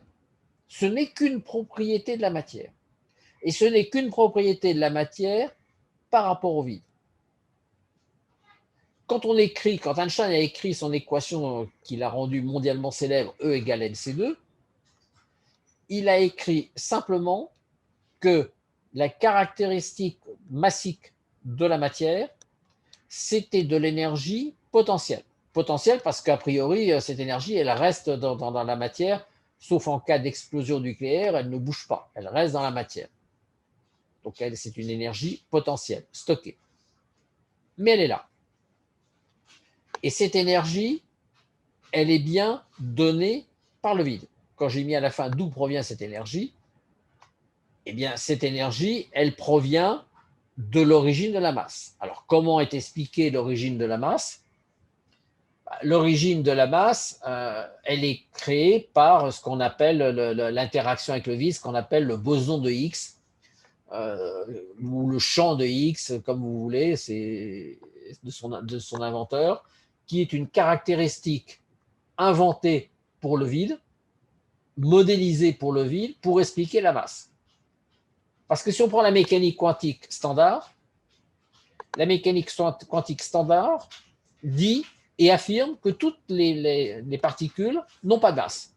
Or, ce n'est pas le cas, puisqu'on constate qu'elles ont une masse, donc on a été obligé de rajouter un module à cette mécanique quantique, et ce module, c'est ce qu'on appelle la théorie de la masse, c'est-à-dire l'interaction du vide sur la matière. On est parti du principe en disant il y a un champ en permanence qui existe dans le vide, qu'on appelle le champ de Higgs, qui a été son inventeur, c'est lui qui l'a formalisé mathématiquement. Et ce champ de X, dès qu'il voit la matière, il va interagir avec cette matière pour lui conférer de la masse. Comment? Eh bien, en lui transférant de l'énergie. Oui, sauf que ça ne marche pas comme ça. Parce que toutes les particules n'ont pas des masses nulles. Il y a des particules de matière qui ont des masses nulles. Le gluon, par exemple. Alors, le gluon, pour ceux qui ne savent pas ce que c'est, le gluon, c'est une particule qui assure la cohésion entre les éléments, les particules du noyau. C'est un peu la colle entre les protons et les neutrons. Et ces gluons, ils ont une masse nulle. S'ils ont une masse nulle, comment peuvent-ils assurer effectivement la cohérence entre les éléments matériels massiques, qui ont une masse non nulle, du noyau? Ça, quand vous posez la question, on ne vous répondra pas. Ça, c'est sûr et certain. Pourquoi on ne vous répondra pas? Parce qu'on ne sait pas, on n'a pas la réponse. On n'a simplement pas la réponse parce que la réponse suppose déjà que l'on sache ce que c'est que ce champ du vide. Si on admet que le vide est une substance avec de l'énergie, pourquoi pas définir un champ qui la décrit? Ça, pourquoi pas? Mais le problème, c'est pourquoi un champ de cette forme-là? Pourquoi un champ de cette structure-là? Pourquoi un champ qui est capable? Pourquoi il faut expliquer un champ pour le vide? Il faut attribuer un champ au vide pour que le vide puisse transférer cette caractéristique de masse à la matière. En fait, on navigue, c'est comme si vous preniez un groupe de personnes, que vous leur mettiez un bandeau sur les yeux et vous leur dites, vous avancez dans la forêt et vous me dites ce que vous voyez. Ah oui, mais on ne voit rien. Si, vous allez sentir avec les mains, avec l'odeur, etc. Vous allez vous allez faire une carte une description et une carte de la forêt, les yeux bandés. Bah, probablement le résultat sera assez bizarre. Bah, là, c'est un peu bizarre aussi. On a une explication un peu bizarre, mais c'est parce qu'on a un peu les yeux bandés. Pourquoi? Pas parce qu'aucun de nos systèmes perceptifs n'est adapté à ce genre d'études. Donc, il faut avoir cette fois-ci une imagination, une créativité conceptuelle qui dépasse notre entendement actuel. Et aujourd'hui, il faut reconnaître qu'on n'en est pas capable. Parce que personne n'est capable de donner de solution. Donc, c'est bien qu'il y a une difficulté pour ça. Mais c'est vrai que le problème est très compliqué. Donc, effectivement, les gens de la mécanique expliquent ça avec le champ de X. Ce champ de X, c'est une particule, c'est un champ, c'est un modèle mathématique. En fait, c'est un champ mathématique. Pourquoi attribuer un champ mathématique avec cette forme-là? Alors, les gens de la mécanique quantique vont répondre parce que ça marche, parce que ça donne les bons résultats. Oui, mais pourquoi ça? À quoi ça correspond? Qu'est-ce que c'est que ce champ? Qu'est-ce que nous dit ce champ sur la nature du vide? Là, vous avez une réponse vide, c'est le cas de dire. C'est-à-dire que tout le monde se tait parce qu'on ne sait pas. On ne sait pas parce que ça veut dire qu'on est capable d'extraire autant d'énergie que l'on veut du vide. Donc, on rejoint l'idée d'un vide d'énergie infinie. Et que ça ne répond rien. Ça ne nous donne pas de réponse. Et maintenant, on peut se poser la question aussi pour les charges électriques. Alors, qu'est-ce qu'une charge électrique? Une charge électrique, on sait que une charge électrique, ça va créer des forces à distance aussi, entre deux charges électriques, répulsives ou d'attraction, selon que les charges sont de même signe ou de signe contraire.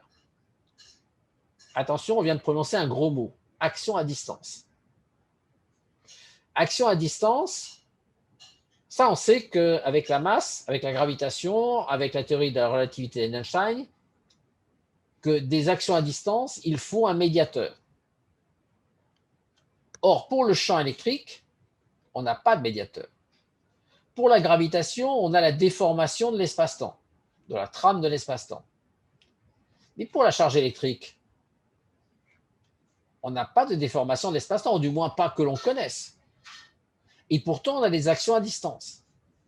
Comment peut-on avoir des actions à distance alors qu'il n'y a aucun médiateur? On va vous dire si, parce qu'il y a le champ électrique. Si vous prenez deux deux particules immobiles distantes, mettons de 1 mètre, les deux particules vont générer un champ électrique et c'est ces champs électriques qui vont interagir l'un avec l'autre. Oui, mais c'est quoi le champ électrique? Est-ce que c'est une caractéristique du vide aussi? Qu'est-ce que c'est que le champ électrique pour la particule électrique, comme l'électron, et pour le vide? Ça, on ne sait pas. Ce que l'on sait simplement, ce que l'on constate du moins, ce que l'on observe, c'est que toutes les charges électriques sont liées à des particules massiques. On ne peut pas concevoir de présence de charge électrique dans des particules qui n'ont pas de masse. Le photon n'a pas de masse, mais il n'a pas de charge électrique. L'électron a une charge électrique, mais il a une masse. Pas grosse, mais il a une masse. Le proton, même chose. Les quarks, les 6 particules élémentaires qui sont chargées, qui ont des charges électriques, positives ou négatives, ont toutes des masses. On ne peut pas dissocier la masse de la charge électrique. Mais autant la masse, on sait expliquer les interactions entre masses par la déformation de la trame de l'espace-temps, ça c'est merci à Einstein avec sa relativité générale, qui est un saut conceptuel extraordinaire. Autant on a besoin d'un Einstein bis ou du fils d'Einstein ou de je ne sais pas qui, de quelqu'un d'autre, pour nous expliquer comment les charges électriques peuvent agir à distance. Quand vous prenez une règle en plastique, que vous la frottez sur votre pull et que vous l'approchez de petits morceaux de papier, vous savez que les petits morceaux de papier vont se coller sur la règle en plastique. Alors, on a tous fait ça à l'école. C'est une action à distance entre la règle en plastique, c'est-à-dire les charges électriques qui sont sur la règle en plastique, et les charges qui font partie de petits morceaux de papier. Une action à distance comme ça, il faut un médiateur entre les deux. Il n'y a pas d'action à distance sans médiateur. Là, en l'occurrence, on ne peut pas dire que c'est la trame de l'espace-temps qui se déforme, parce que ça voudrait dire qu'à ce moment-là, masse et charge électrique sont la même chose. Or, ce n'est pas la même chose. Donc, ce n'est pas une déformation de l'espace-temps. Donc, qu'est-ce qui se passe? Eh bien, on ne sait pas. On a besoin d'un Einstein bis pour nous décrire une propriété du vide qui va permettre effectivement d'expliquer les actions à distance des charges électriques. Aujourd'hui, on ne sait pas. Par contre, ces charges électriques n'existent pas sans la présence de masse. Ces charges électriques sont nées du vide. Elles ont été extraites du vide. On pose la question, qu'est-ce que la polarisation du vide et la permittivité du vide? Alors, on va commencer par la polarisation du vide, ça va donner déjà une explication. La polarisation du vide, il y a par exemple, vous prenez une charge électrique, enfin 2 charges électriques, et mis sur 2 plaques métalliques. Vous avez c'est un condensateur, quoi. Vous avez des charges positives d'un côté, des charges négatives de l'autre, et vous les séparez d'une certaine distance. Et vous n'y touchez plus. Vous créez un champ électrique entre les 2 plaques métalliques. Ce champ électrique créé entre les 2 plaques métalliques va créer une polarisation du vide. Va créer ce qu'on appelle une polarisation, c'est-à-dire une perturbation du vide. Et à ce moment-là, ça va favoriser l'extraction de couples de particules et d'antiparticules. C'est-à-dire que là où vous aviez sporadiquement, par des fluctuations quantiques du vide, quelques couples de particules, antiparticules qui allaient sortir du vide, là vous allez en avoir beaucoup plus. Vous allez les multiplier. Comme si vous aviez perturbé suffisamment le vide pour créer quelque chose. C'est exactement l'image du lac. Du lac immobile, vous avez quelques toutes petites vagues qui apparaissent de temps en temps. Et puis vous arrivez, vous êtes un enfant et vous tapez avec vos mains dans l'eau, vous sautez dans l'eau et là vous créez de grosses fluctuations. Et les petites gouttelettes qui vont sortir de ce clapotis, ça va être les particules, les antiparticules qui vont sortir du vide. C'est un peu la même image. Plus vous amenez d'éléments extérieurs perturbateurs, et un champ électrique c'est un élément perturbateur pour le vide, et plus vous allez polariser ce vide, plus vous allez favoriser l'extraction de couples de particules et d'antiparticules. Donc là, on sait que les charges électriques, effectivement, elles viennent du vide. et elles sont associées intimement à la matière et à la masse. Donc de là à dire que les charges électriques, ça a quelque chose à voir avec le vide, et ça c'est peut-être pas si loin que ça de l'explication de la matière, oui, mais tout le monde, on s'est tous posé, enfin tous les étudiants qui ont étudié un peu ça, on s'est tous posé la question. Moi, je me souviens d'une conversation qu'on a eue entre un groupe d'étudiants pendant que je faisais le master, où on s'est posé cette question, en disant mais qu'est-ce que ça peut être la charge électrique? On est resté 2 heures comme ça autour d'un café, puis quand on a épuisé la cafetière, on est sorti en disant finalement on ne sait pas. On ne sait pas, ça nous dépasse complètement, notre cerveau est sec, notre cerveau est incapable de donner l'explication. Alors, il y en a quand même qui ont essayé de faire des choses. Par exemple, vous avez Kaluza et Klein, qui sont des contemporains d'Einstein, qui ont correspondu avec Einstein, qui ont suggéré à Einstein de dire que notre espace, en fait, il n'avait pas 3 dimensions spatiales et une dimension temporelle, mais il avait au moins 4 dimensions spatiales et une dimension temporelle. C'est-à-dire que c'était un espace pentadimensionnel. Et qu'à ce moment-là, la notion de l'électromagnétisme, toutes les lois de l'électromagnétisme apparaissent toutes seules. Ce qui voudrait dire à ce moment-là que les charges électriques, c'est peut-être un pont d'espace-temps, un pont de la substance espace-temps entre nos 3 dimensions spatiales usuelles et cette 4e dimension spatiale que nous ne voyons pas. Mais quand on a dit ça, on s'arrête très vite parce que le cerveau chauffe très fort, mais il a besoin de réfléchir un peu plus pour donner un modèle, pour accoucher d'un modèle plus complet, plus réaliste. Alors là, pour ceux qui s'intéressent, qui ont envie de travailler sur cette question, je suis intéressé d'ailleurs par toute suggestion de réponse à la question de qu'est-ce que c'est qu'une charge électrique. Si vous avez des questions, n'hésitez surtout pas à m'écrire, ça, on publiera ça ensemble, il n'y a pas de problème. Donc pour ceux qui veulent travailler là-dessus, je vous ai donné un petit tableau récapitulatif des principales caractéristiques de l'électron. Donc voilà, donc si vous avez des idées, je suis preneur. En fait, dans ces charges électriques, on se rend compte que là aussi, comme pour l'atome, comme pour la matière, l'histoire a été très mouvementée. Ces électrons ont été les premières fois vus par Thomson dans les tubes cathodiques, c'est les enchères de tubes cathodiques. Alors voilà le premier tube cathodique qui avait été créé, qui avait servi à Thomson pour montrer le côté corpusculaire des électrons. Et puis la mécanique quantique qui s'est emparée du problème et qui a montré, par exemple, que toutes les particules qui existaient de façon permanente dans notre univers, la matière, les cailloux, les objets, l'air, les particules qui se valent dans l'air, notre corps, nos cellules, etc., tout ça, c'était constitué de particules, d'atomes et donc de particules. Et comme toutes ces particules étaient chargées, ça créait des champs électriques dans tous les sens, et ces champs électriques dans tous les sens polarisaient le vide, pour revenir à la question précédente, et en polarisant le vide, créaient l'extraction du vide de couples de particules et d'antiparticules, et ces couples de particules et d'antiparticules interagissaient avec nos électrons de nos atomes pour les remplacer. Ce qui veut dire que tous nos électrons, toutes nos particules qui forment notre corps, ont une durée de vie très faible. En fait, dans un atome donné de notre corps, chaque électron est remplacé en moyenne toutes les quelques secondes par un électron qui sort du vide, et notre électron, lui, retourne au vide. Autrement dit, nous sommes en permanente interaction, nous sommes en permanent renouvellement par le vide. Notre corps se renouvelle petit à petit par le vide. Nous ne cessons d'avoir une interaction avec le vide. Alors après, de dire que,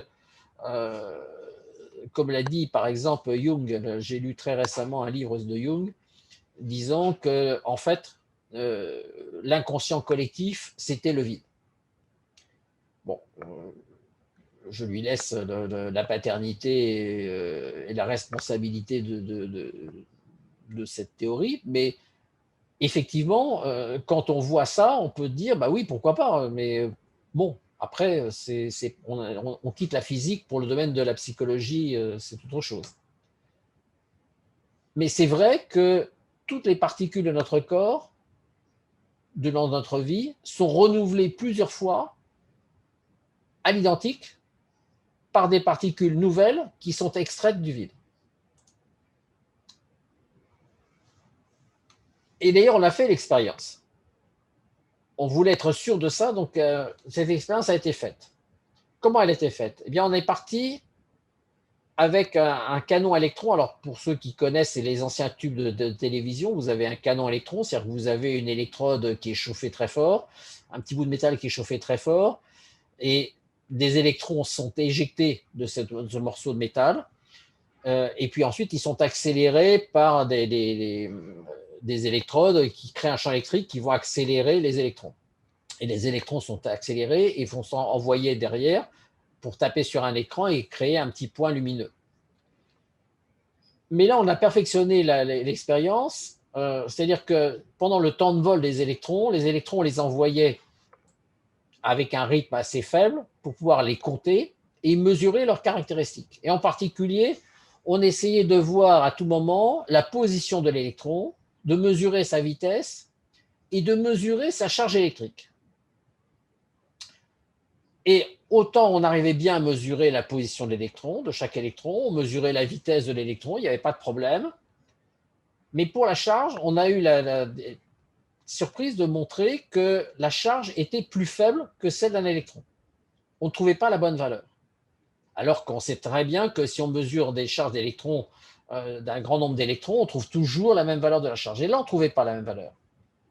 Pourquoi?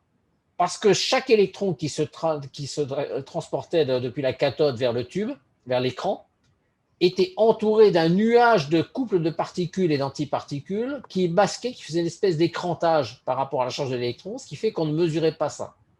Et en fait, on s'est rendu compte que cet électron, il était en permanence renouvelé et que sur la longueur d'un tube, il était renouvelé plus de 1000 fois. C'est-à-dire qu'entre l'électron qui part et l'électron qui arrive, il avait été remplacé par une particule venant du vide plus de 1000 fois. Et l'électron qui arrivait, il arrivait bien avec les mêmes caractéristiques, mais c'était plus du tout le même, c'était un électron qui venait du vide.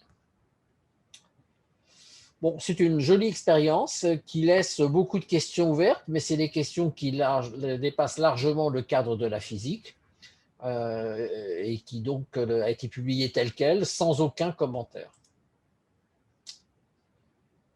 Voilà, donc effectivement, la question qui reste, la grosse question, c'est le comment de l'action à distance des charges.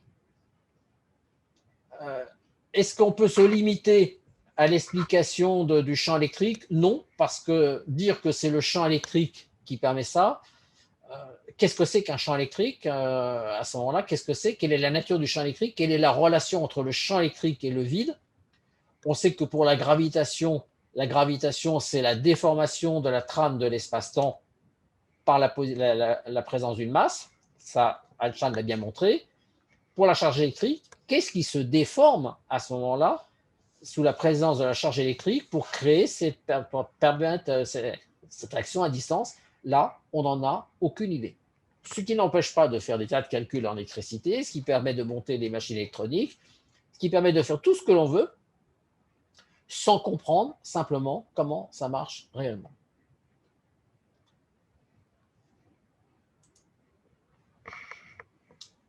Je vais terminer parce qu'il est l'heure et que je suis un grand bavard et que j'ai tendance à dépasser, donc je vais m'arrêter très rapidement. La tendance actuelle, c'est de dire que si on veut trouver une explication à ces charges électriques, il va vraiment bien falloir passer par cette adoption de dimensions spatiales supplémentaires. Donc c'est pour ça d'ailleurs que les travaux qui ont été initiés dans les années 1915-1920 par Kaluza et Klein, avec la bénédiction d'Einstein d'ailleurs, qui les a encouragés à continuer sur cette voie-là, mais qui n'a pas repris ses travaux à son compte, mais qui les a simplement encouragés, est reprise actuellement par nombre de physiciens pour essayer de voir comment on pourrait, à partir de 4, 5, 6, 7, N dimensions, et ça rejoint un petit peu aussi la préoccupation des gens de la théorie des cordes, pour voir si on ne peut pas, par une augmentation de nombre de dimensions, trouver une explication à cette action à distance entre les charges électriques. Voilà.